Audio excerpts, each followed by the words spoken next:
اعوذ باللہ من الشیطان الرجیم بسم اللہ الرحمن الرحیم هو السمیع العلیم هو الغفور الرحیم هو التواب الرحیم اللہم صلی علی محمد وعلی آل محمد۔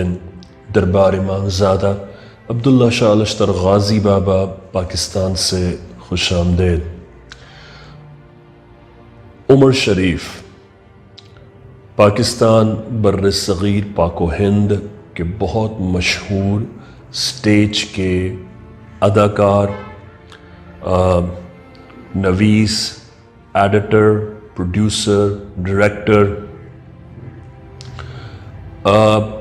میں سمجھتا ہوں کہ فن مہارت میں اور فنکاری کا شاید ہی کوئی ایسا شعبہ ہوگا جہاں انہوں نے اپنی صلاحیتوں کا لوہا نہ منوایا ہو۔ پاکستان اور ہندوستان ہی نہیں، دنیا بھر میں ان کے مداح اور ان کے فین تھے اور ہیں اور رہیں گے۔ ہم نے اپنے بچپن میں جب مزہ اور کامیڈی کا جو ایرا تھا اس کو اگر وٹنس کیا، اور اگر ہم نے بحیثیت کامیڈین اگر کسی کو کنسیڈر کیا اپنے ایڈولیسنس میں جب ہم بڑے ہو رہے تھے، تو وہ ایک ہی انسان کی شخصیت تھی اور وہ تھے عمر شریف۔ میں بچپن سے ہی ان کے جو سٹیج شوز تھے وہ ہم اپنی فیملی کے ساتھ بیٹھ کر دیکھا کرتے تھے، but as a matter of fact آپ یقین کیجئے کہ کراچی میں نے زندگی میں اگر کسی کا سٹیج شو لائیو جا کر دیکھا زندگی میں تو وہ عمر شریف کا سٹیج شو تھا، اور وہ ہم نے آرٹس کونسل کراچی میں جا کر لائیو دیکھا ان کی لائیو پرفارمنس کے ساتھ۔ آج یہ سیگمنٹ کرنے کا مقصد یہ ہے کہ عمر شریف کے لیے میں نے ہمیشہ دعا کی، جب وہ بیمار تھے جب بھی کی، اور انشاءاللہ میں تا قیامت ان کے لیے دعا کرتا رہوں گا۔ اور میرے دل کے گوشے میں ان کے لیے بہت دعا کا ایک زرخیز خزینہ ہے جو ہمیشہ غازی بابا کے دربار سے میں فاتحہ میں ان کا حصہ ہمیشہ رکھتا ہوں اور رکھتا رہوں گا۔ Having said that، آج یہ سیگمنٹ کرنے کا مقصد یہ کہ میرا اختلاف وہاں سے شروع ہوتا ہے، اور میرا اختلاف وہاں سے ہے کہ جب جناب عمر شریف کے جسد کو ان کی تدفین احاطہ امام زادہ عبداللہ شاہ لشتر غازی بابا میں لا کر کی گئی، میرا اختلاف وہاں سے شروع ہوتا ہے۔ اور آج ایکسکلوسیولی یہ سیگمنٹ کرنے کا مقصد بھی یہی ہے تاکہ میں اپنا موقف، اپنا احتجاج اس میں ریکارڈ کرا سکوں، تاکہ وہ لوگ جو میرا موقف جاننا چاہ رہے ہیں، وہ لوگ جو میرا موقف نہیں جاننا چاہ رہے، اور وہ جنہیں علم ہی نہیں ہے اس حیثیت کا اور اس حقیقت کا، وہ اس سے روشنائی اور روشناس ہو سکیں۔ دیکھیے، نوجوان بچے بچیاں جو بڑے ہو رہے ہیں ان میں ہائی پرسنٹیج ان بچے بچیوں کی ہے جو دین کو ایک طرف رکھ کر دنیاوی نالج کو حاصل کر رہے ہیں۔ دنیاوی ترقی کا بوجھ ان پر روزی روٹی، نوکری کا اور دنیا میں آگے بڑھنے کا اس قدر شدت سے سوار ہے کہ وہ دین کو، دینیات کو اور مذہب کو ایک سائیڈ میں رکھ دیتے ہیں، بلکہ اس کے لیے یہ تحیہ اور تعین کر لیتے ہیں کہ زندگی میں جب انہیں موقع ملا تو وہ اس سے مدد حاصل کریں گے۔ یہاں تک کہ اسی وجہ سے ان کو جب بھی زندگی میں کبھی ریلیجس ایسپیکٹ کی ضرورت ہوتی ہے، ان کو جب قواعد اسلامی کی ضرورت پڑتی ہے تو وہ ضرورتاً اسے گوگل کر لیتے ہیں۔ یہی وجہ ہے کہ اکثر بچے آپ کو یہ کہتے نظر آئیں گے کہ یہ بتائیے یہ کہاں لکھا ہے، یہ اس کی کیا حقیقت ہے، یہ آپ نے کہاں پڑھا ہے، یہ اس کا ریفرنس کیا ہے، کیونکہ انہوں نے خود نہیں پڑھا۔ یہ تو انہیں بہت شوق ہے جب انہیں ایک دم سے کوئی مذہب سے ٹکراؤ ہو جاتا ہے تو وہ دھڑ دھڑ اس کو ریفرنسز دریافت کرنے میں لگ جاتے ہیں، کیونکہ انہوں نے خود کبھی دینیات کی طرف توجہ نہیں کی۔ اور یہی آئرنی ہے کہ آج اگر ہم نے ان بچوں کو اس کا احساس نہیں دلایا تو کل کو یہ واقعات بڑھتے رہیں گے۔ بحیثیت فنکار عمر شریف، بحیثیت ایک ہدایت کار عمر شریف، بحیثیت ایک ڈرامہ نویس، اپنی جگہ فن کی کوئی حد نہیں ہوتی، بہت اچھی بات ہے، وہ فنکار کی حد تک تھے، ہیں، اور ان کی پہچان بحیثیت ایک کامیڈین اور ایک سٹیج آرٹسٹ ہی کی جائے گی۔ میرا اختلاف وہاں سے شروع ہوا اور شروع ہے، اور یہی وجہ تھی کہ میں نے عمر شریف کے جنازے میں بھی شرکت نہیں کی، یہاں تک کہ پاکستان کے ایک بہت بڑے چینل نے، میں ان کا نام نہیں لوں گا، انہوں نے مجھے مدعو کیا اور بلایا کہ آپ ہمیں واک تھرو کریں اور پوری تدفین تک کے مراحل تک لے کر چلیں اور عمر شریف کے بارے میں بتائیں۔ یقین کیجئے میں اس میں بھی نہیں گیا، اور آج تک میں غازی بابا دربار میں جب حاضری کرتا ہوں تو دربار کی انٹرنس سے لیفٹ سائڈ پہ عمر شریف کی قبر ہے، میں وہاں نہیں گیا، اور میں نے علماء نے غازی کو بھی کہا ہے کہ وہاں کوئی جا کر فاتحہ نہیں پڑھے گا ان کی قبر پہ۔ ویسے غازی بابا ضرور فاتحہ پیش کرو، لیکن میں ان کے پاس جا کر فاتحہ پیش نہیں کی۔ اس کی وجہ اور اس کے موقف یہ ہے جو آپ کے آج گوشے گزار کروں گا۔ جناب عمر شریف کی جو بھی زندگی گزری ہو، وہ جیسی لائم لائٹ میں رہے، جس طرح کی انہوں نے اداکاری اور جس طرح سٹیج کی دنیا کے لوگوں کے ساتھ وابستگی سے انہوں نے زندگی گزاری، آپ اس کو مخملی لفظوں کے غلاف میں، اداکاری میں، اور اس کو بڑی محبت کے ساتھ لپیٹ کر پیش نہیں کر سکتے کہ انہوں نے کوئی مقدس فریضہ انجام دیا۔ انہوں نے عوام کی خدمت کی، وہ ایک فلاحی مملکت پاکستان میں ایک فلاحی کام کرنے والے تھے، نیاز صدقہ خیرات ہر کوئی کرتا ہے۔ ایک وہ ہاسپٹل بنا رہے تھے جو کہ انکمپلیٹ ہے، اور ماں کے نام سے، وہ بھی کوئی عام لوگوں کے لیے ہاسپٹل نہیں تھا، وہ ہاسپٹل ہے اداکاروں کے لیے، جس کا نام انہوں نے ماں ہاسپٹل رکھا ہے۔ وہ ہاسپٹل انہوں نے صرف سٹیج کے اور دنیاوی اداکاروں کے لیے بنایا ہے۔ دنیا میں جتنے اداکار ہیں، جتنے بھی آرٹسٹ ہیں، جتنے سیاستدان ہیں، یہ ملٹی ملینئرز ہوتے ہیں۔ ان کو کیا ضرورت ہے کہ یہ جائیں اور وہ وہاں فلاحی ہسپتال میں علاج کرائیں؟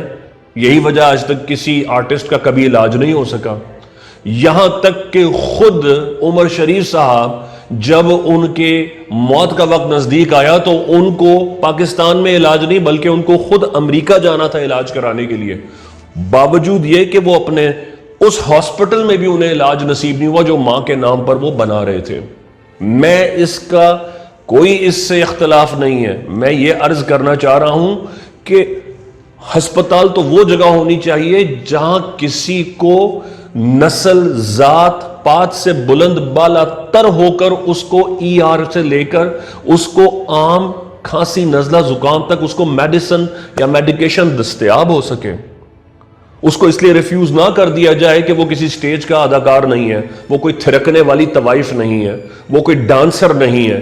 اس کو اس لیے ریفیوز کر دیا جائے گا کہ وہ ڈانسر نہیں ہے، کہ وہ اداکاروں کے لیے ایکسکلوسیولی انہوں نے ڈیڈیکیٹ کیا ہے وہ ہاسپٹل۔ میرا اختلاف یہاں سے شروع ہوتا ہے۔ وہ جو کچھ بھی کریں، انہوں نے جو کچھ کیا، ان کی شناخت بحیثیت ایک اداکار تھی اور رہے گی۔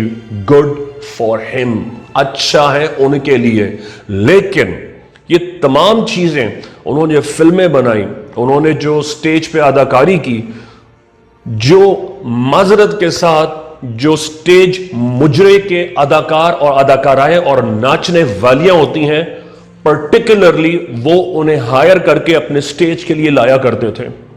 وہ ان کے ساتھ نہ صرف خود ناچتے تھے، ان کو سٹیج پہ نچاتے تھے، وہ خود کامیڈی کا جتنے بھی شو کرتے تھے اس میں ایک ہیفٹی ایرا جو تھا وہ ڈانس کے سیگمنٹ کا ہوتا تھا، اور یہ بقول انہی کا قول ہے کہ اگر ہم ڈانس کو شامل نہیں کریں گے تو ہمارا سٹیج کا پروگرام دیکھنے کون آئے گا۔ یہ خود انہی کے قول اقوال ہیں۔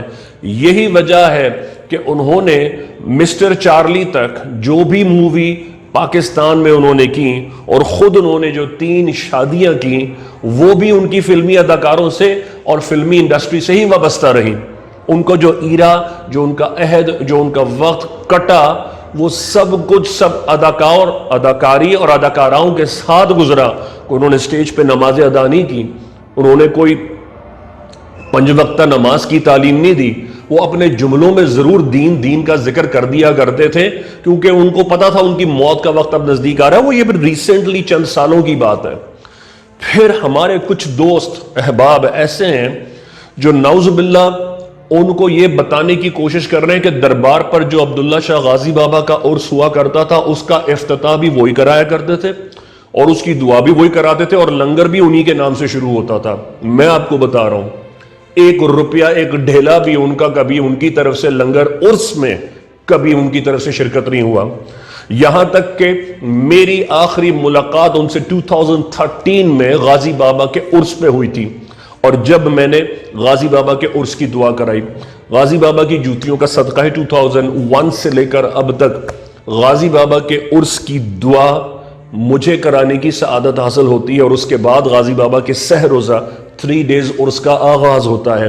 اور یہ 1 برسہ برس کی پرانی روایت ہے.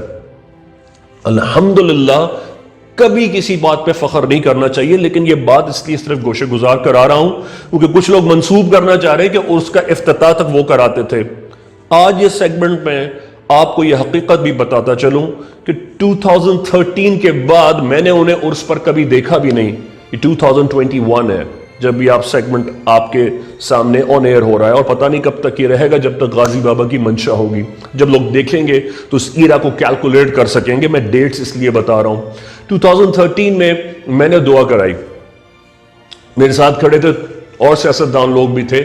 دعا ہوئی، وہ میرے پاس آئے اور انہوں نے آ کر مجھ سے 2 جملے کہے، بھائی جان میرے لیے دعا کیجیے گا. میں نے کہا عمر بھائی ضرور کروں گا. انہوں نے کہا بھائی جان میرے لیے آپ دعا کرنا بھول بھی جائیں تو میرے بیٹے جواد کے لیے ضرور دعا کیجیے گا. آپ کسی کے لیے کریں نہ کریں. میں نے کہا وعدہ کرتا ہوں عمر بھائی میں آپ کے بیٹے کے لیے ضرور دعا کروں گا. اس کے بعد چند باتیں انہوں نے اور کی. یہ میری ان سے ظاہری طور پر ان کی زندگی میں میری ان سے یہ ظاہری طور پر بنفس نفیس لاسٹ ملاقات تھی. ایوری ایئر اس کے بعد 2013 سے لے کر 2014 2015 16 17 18 19 تک 20 اور 21 میں تو بیمار ہونا وہ بہت شدید ہو گئے تھے. باوجود بیماری کے وہ انٹرنیشنل ٹورز کر رہے تھے اور جا رہے تھے اور اس میں آ رہے تھے. آخری جب ان کو ان کی بیٹی کی موت کی خبر ملی ہے جس میں عمر بھائی بہت ٹوٹ گئے تھے، وہ بھی ان کو بیرون ملک سٹیج پہ وہ اس صحت کے ساتھ موجود تھے.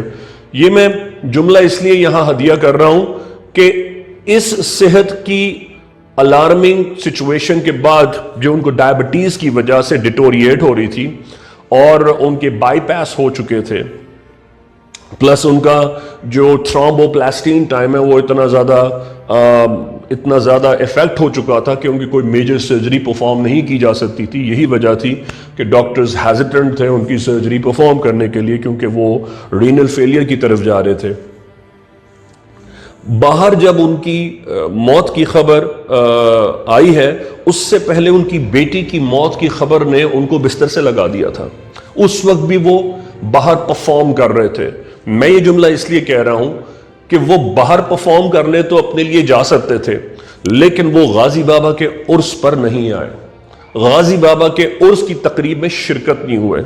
ابھی آپ کو میں اپنے پرسنل واٹس ایپ سے کیے میسیجز دکھاؤں گا جو میں نے عمر شریف بھائی کو سینڈ کیے، اور ان میں سے چند ایک میں آپ کو کلپس یہاں دکھاؤں گا جس میں آپ کو اندازہ ہو کہ انہوں نے مجھے اپنے اس میسج کے انویٹیشن کا ریمائنڈر کا بھی رپلائی تک نہیں کیا.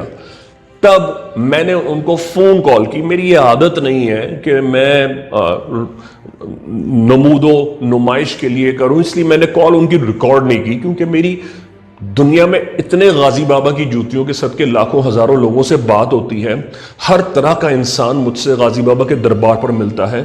وہ گناہگار بھی ہوتے ہیں، وہ پروسٹیٹیوٹ بھی ہوتے ہیں، وہ طوائف بھی ہوتے ہیں، وہ ڈانسر بھی ہوتے ہیں، وہ ٹرانسجینڈر بھی ہوتے ہیں، وہ ہجڑے بھی ہوتے ہیں، وہ یونکس بھی ہوتے ہیں، وہ طلاق یافتہ بھی ہوتے ہیں، وہ خلا یافتہ بھی ہوتے ہیں، وہ کھانسی، نزلہ، زکام، کینسر کے آخری ہر طرح کا انسان غازی بابا کے دربار پر آتا ہے. تو کیا میں ہر ایک کی کانورسیشن کو ریکارڈ کر کے نعوذ باللہ اس کی عبرت کے لیے استعمال کروں؟ یعنی کہ اللہ نے کوئی پردہ داری نام کی کوئی چیز دنیا میں نہیں بنائی. یہ بات میں اس لیے کہہ رہا ہوں، لوگ کہیں گے اچھا ثبوت پیش کریں. اس کا کوئی ثبوت نہیں ہے میرے پاس اس بات کا، اور نہ میں ثبوت رکھنا چاہوں گا. پردہ داری رہے، کوئی نہیں یقین کرتا نہ کرے اس بات کا، لیکن میں اس میں آ کر آپ لوگوں کو یا 10 اور لوگوں کو قائل کرنے کے لیے کسی کی پروون بے پردگی نہیں کر سکتا. میں نے ان کو فون کال کیا. میں نے کہا عمر بھائی غازی بابا کا عرس ہے، کل ہے، آپ نہیں آئیں گے؟ کہنے لگے نہیں میں ملک سے باہر ہوں۔ میں نے کہا عمر بھائی آپ کو تو جانے سے پہلے سوچنا چاہیے تھا، جتنا غازی بابا سے آپ کو فیض ہے آپ کو یہ رکھنا ہی نہیں چاہیے تھا۔ کہنے لگے نہیں میں مصروفیت تھا میں نہیں آؤں گا، اور انہوں نے میرے اللہ حافظ کہنے کا انتظار بھی نہیں کیا اور انہوں نے فون رکھ دیا۔ انہوں نے میری پوری بات بھی کمپلیٹلی نہیں سنی۔ میں اگلے فون کال پہ کہتا جا رہا تھا، میں نے کہا عمر بھائی آپ کو یاد ہے کہ آپ کی صحت کتنی جواب دی جا رہی ہے، اور آپ کو میں نے نماز پڑھنے کا کہا تھا، آپ نے نماز بھی نہیں پڑھی۔ میں نے آپ سے کہا تھا جانے سے پہلے غازی بابا سرکار حاضری دعا کر کے جائیے گا، آپ نے وہ بھی نہیں کی۔ اب میں یہ سمجھ رہا ہوں کہ یہ باتیں وہ سن رہے ہیں، وہ فون رکھ چکے تھے۔ جس انسان کو اتنا بھی قدر نہ ہو کہ میں نے اس سے صرف اتنا کہا تھا کہ نماز کی پابندی کیجیے گا اور غازی بابا حاضری قضا نہ کیجیے گا، میں خدا نہیں ہوں، خدا کے رستے پر چلنے کا بول رہا تھا، خدا کے رستے پر چلنے کا کہہ رہا تھا۔ اب آپ لوگوں سے سنیں گے جناب وہ بری امام سرکار جا کر رویا کرتے تھے، وہ داتا صاحب جا کر روتے تھے، وہ حضرت بہاؤالدین زکریا وہ ہندوستان جانے کی انہیں بہت خواہش تھی، اجمیر شریف میں نظام الدین اولیاء کے دربار پر گئے ہوں گے، ممکن ہے، اس سے کوئی غرض نہیں ہے، لیکن اس کا کوئی معیار ہے۔ دنیا کی ہر طوائف، ہر اداکار، ہر سیاستدان کو آپ سن لیں، کس کی یہ خواہش نہیں ہے کہ وہ دنیا میں ہر طرح کا جرم کرے، مجرمانہ، عشرت پرستی والی، ایک پراسٹیٹیوشن والی اور ایک نہایتی پریپوسچرس اور بیہودہ زندگی گزارنے کے بعد جب اس کی موت کا وقت نزدیک آئے تو وہ وصیتیں کرنا شروع کر دے، جناب اسے مدینے میں دفن کر دیا جائے، اسے جنت البقیع میں سپرد خاک کیا جائے، اسے نعوذ باللہ کربلا معلی میں اس کی باڈی بھجوا دی جائے۔ یہ کوئی زندگی میں جینے کے معیار ہے؟ کیا یہ معیار زندگی ہے؟ آپ یہ کہیں کہ جناب میں جس طرح کی ایک آزادانہ زندگی گزاروں، نہ مجھے نماز کا لحاظ ہو، نہ مجھے آنکھوں کا خیال ہو، میں بازاری اور سٹیج کے لوگوں کے ساتھ زندگی گزاروں، ناچ گانے والی زندگی گزاروں، لوگ اپنی زندگی کمائی ناچنے گانے سے، فلمیں میں ایکٹنگ سے کماؤں حاصل کروں، اور آخر میں یہ کہوں کہ مجھے ایک برگزیدہ ہستی امام زادہ ہند و پاک عبداللہ شاہ غازی کے قدموں میں مجھے دفن کر دیا جائے۔ میں سمجھتا ہوں کہ نبوت آدم علیہ السلام سے سرکار علیہ السلام تک اور آل رسول کے بعد قیامت تک امام مہدی کے ظہور تک آنے کا پورا پرفارما ہی آپ نے چینج کر دیا۔ نہ سورہ بقرہ کے کوئی قوانین رہے، نہ اللہ رسول کی شرم اور حیا کی کوئی پاسداری رہی۔ آپ دنیا میں تشریف لائیں، ناچیں گائیں، موج مستیاں کریں، اور یہ وصیت کر دیں جب میں مروں تو مجھے جنت البقیع میں دفنا دینا۔ واہ جی واہ! اب وہ حجت بھی سن لیجئے کہ جو لوگ یہ سمجھتے ہیں، کہتے ہیں کہ جناب نہیں، برگزیدہ ہستیوں کے پاس دفن ہونے سے کوئی فرق نہیں پڑتا، انسان کے اپنے اعمال ہوتے ہیں، جی ان کے لیے بھی عرض ہے۔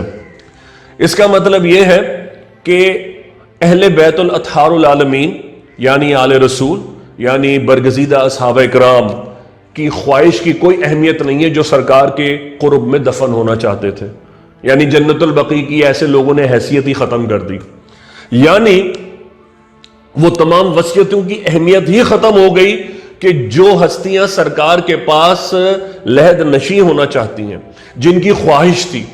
امام حسن علیہ السلام کا جنازہ سرکار علیہ السلام کے پاس لے جایا جا رہا ہے، یہ اور بات ہے، یہ ایک اور نہج ہے کہ آپ کو وہاں بنو امیہ کے لوگوں نے سرکار کے پہلو میں لحد نشیں نہیں ہونے دیا، کیونکہ نواسہ رسول سے بڑا حق کس کا تھا، اور نواسہ رسول کو ہی وہاں لحد نشیں نہیں ہونے دیا بنو امیہ کے لوگوں نے۔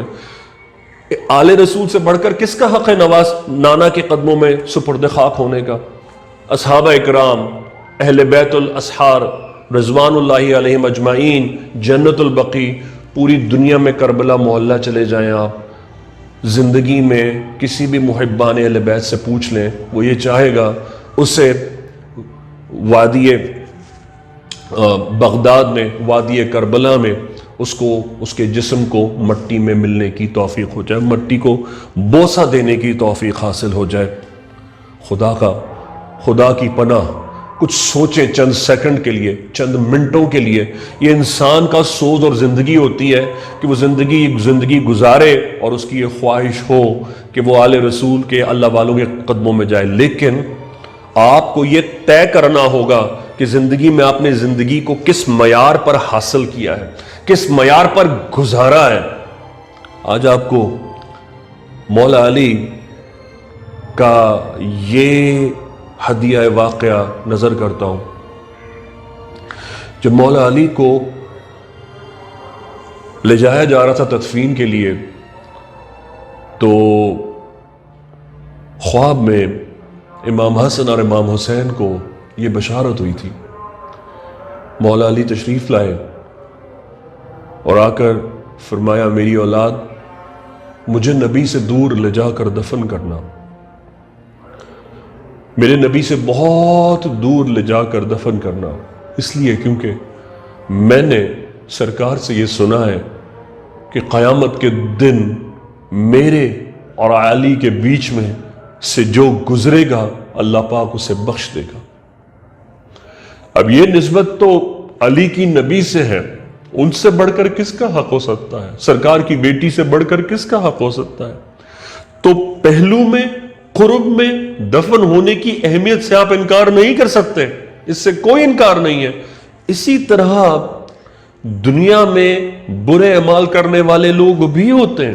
مثال کے طور پر سرکار علیہ الصلوۃ والسلام علیہ وسلم نے، بخاری شریف 6 سنن نسائی کی حدیث ہے کہ آپ نے ایک قبر پر آپ کا گزر ہوا اور آپ نے وہاں مسواک کی ٹہنی گاڑ دی اور آپ نے فرمایا، اس قبر میں عذاب ہو رہا تھا، جب تک یہ ٹہنی ہری رہے گی اس قبر پر سے عذاب تھما رہے گا۔ اس سے کیسے انکار ہوا جا سکتا ہے کہ قبر میں عذاب سے آپ انکار کر سکتے ہیں؟ جس کو اللہ پاک نے مغفرت فرمانے کا وعدہ فرما لیا ہے، اس کے لیے حدیث ہے کہ بے شک قبر جہنم کے گڑھوں میں سے ایک گڑھا ہے، یا جہنم یا بہشت کے باغوں میں سے ایک وسیع باغ ہے۔ تو بخاری شریف کی حدیث ہے۔ تو آپ قبر کی حیثیت اور اس کے بعد ہونے والے جو اعمال کے جو پروپورشنز ہیں ان سے انکار کیسے کر سکتے ہیں؟ میرا اختلاف صرف یہاں تھا کہ عمر شریف صاحب کی تدفین احاطہ امامزادہ ہند و پاک دربار عبداللہ شاہ غازی میں نہیں ہونی چاہیے تھی۔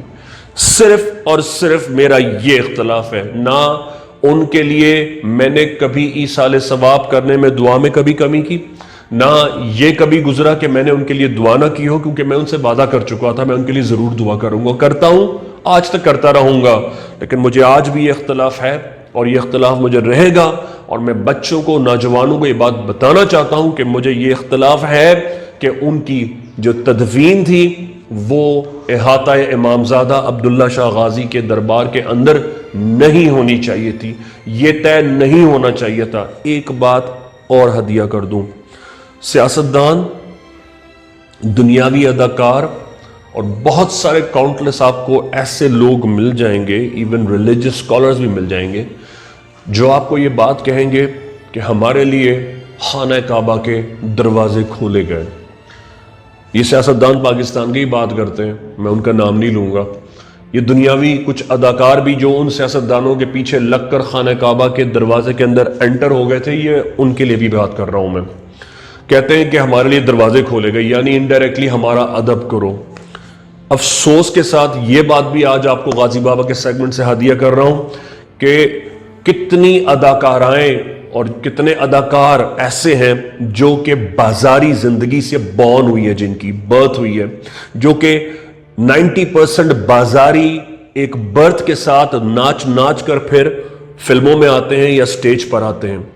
ان بازاری عورتوں نے اور مردوں نے صرف اپنی رسپیکٹ کو ارن کرنے کے لیے اپنے نام کے ساتھ سید بھی لگا لیا ہے۔ میں آپ سے یہ کہنا چاہتا ہوں، آج سرکار کی اس سے بڑی گستاخی رسالت کیا ہوگی کہ ایک ناچنے والی، ایک ناچنے والا اپنے نام کے ساتھ آل رسول کی حرمت کا سید کا درجہ لگائے اور یہ کہے کہ اس کا ادب اس لیے کیا جائے کہ وہ سید ہے۔ وہ تو دنیا میں اور آخرت میں اس نے سارا جہنم خرید لیا۔ افسوس مجھے اس بات کا ہوتا ہے کہ سارے سیاستدان، سارے خطیب، سارے ممبروں سے بات کرنے والے ہر طرح کی جو سے لے کر جو کے دانوں سے لے کر عید کے دن فطرہ کتنے ہوگا اس پروپورشن کی تو بات کرتے ہیں، لیکن جو طوائف نام کے ساتھ جو پروسٹیٹیوشن ہوتی ہے اور وہ اپنے نام کے ساتھ سید لگاتے ہیں اس پر کوئی بات نہیں کرتا. اب مجھے دھمکیاں آئیں گی, اب کامنٹس میں آئیں گے لوگ, آج نہیں تو کل اور دھمکیوں میں اضافہ کریں گے, 10 باتیں اور بولیں گے. اور اس سے بڑی اور کیا سعادت ہے کہ اس دنیا تو سب نے جانا ہے, حق بات بول کر جائے, سچ بات بول کر جائے, اور آپ اس بات کا گلا گھونٹ بھی دیں تو کل کو اللہ پاک یہ ان الحق کی بات ہمیشہ روشن رکھے گا کہ کسی کی موت کس بات پر ہوئی. مولا علی کی حدیث ہے, کوئی تمہاری جان نہیں لے سکتا سوائے اللہ کی ذات کے. جھوٹ کسی حال میں نہیں بولنا چاہیے, سچ بولو خواہ تمہیں اس کی کوئی بھی قیمت ادا کرنی پڑے. دربار امامزادہ عبداللہ شاہ لشتر غازی بابا سے اس پیغام کے ساتھ کہ کوئی بھی جیے, کہیں بھی جیے, کیسا بھی جیے, اس کا حال اللہ کے ساتھ ہے. لیکن اس کا مطلب یہ نہیں ہے کہ آپ ایک مجرمانہ اور ایک آزادانہ زندگی گزاریں اور اس کے بعد وصیت کر جائیں کہ آپ کو اہل بیت یا برگزیدہ ہستیوں کے ساتھ دفن کر دیا جائے. ابو جہل کعبے کے منبر پر بیٹھا کرتا تھا. اکثر قریش میں اور کفار میں لوگوں کی جو برتھ ہوئی ہے وہ خانہ کعبہ کے قریب ہوئی ہے, حرم کی حدود کے اندر ہوئی ہے. ابو جہل تو بیٹھ کر سرکار پر کنکریاں مارتا تھا تو وہ خود خانہ کعبہ پہ بیٹھا ہوتا تھا. اس کا مطلب یہ ہے کہ نعوذ باللہ ہم آگے ان لوگوں کے سجدے میں گر جائیں کہ جو خانہ کعبہ میں جن کو داخل ہونے کی اجازت مل گئی ہے.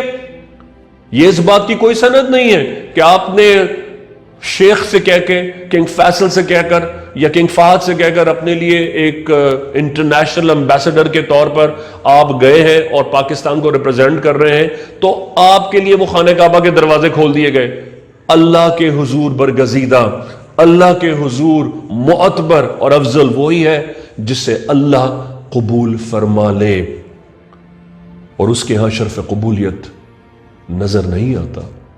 اور جب وہ نظر آئے گا وہ دن قیامت کا ہوگا, کیونکہ وہ جسے عزت دے اسے کوئی پست نہیں کر سکتا, اور وہ جسے بے عزت کرے اسے کوئی عزت نہیں دے سکتا. اللہم صلی علی محمد وعلی آل محمد. اللہ حافظ یا غازی.